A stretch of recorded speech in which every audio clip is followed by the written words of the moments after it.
খেলা শুরু হওয়ার আগে আমি একটু গোলকিপার প্র্যাকটিস করছিলাম। তারপরে একটা অনিবার্য শট আসে খুব জোরে আর আমার হাতে লেগে যায় বলে একটা শাহরুখ খানের পোজ দিত। शाहरुख खान वाली मार दो एक बार।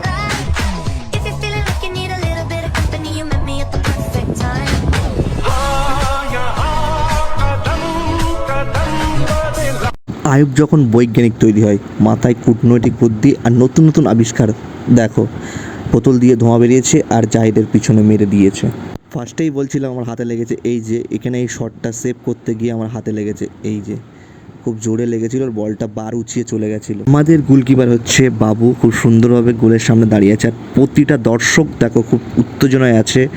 আর আমাদের টিম মেম্বার সব, কেউ কোচ, কেউ সাইড কোচ, আর উপর থেকে আমাদের খেলাটা খুব সুন্দরভাবে দেখছে, মজা নিচ্ছে খেলার।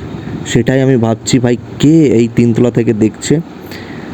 আর আরিফের শটটা দেখো, মিডিল পোস্টে লাগে।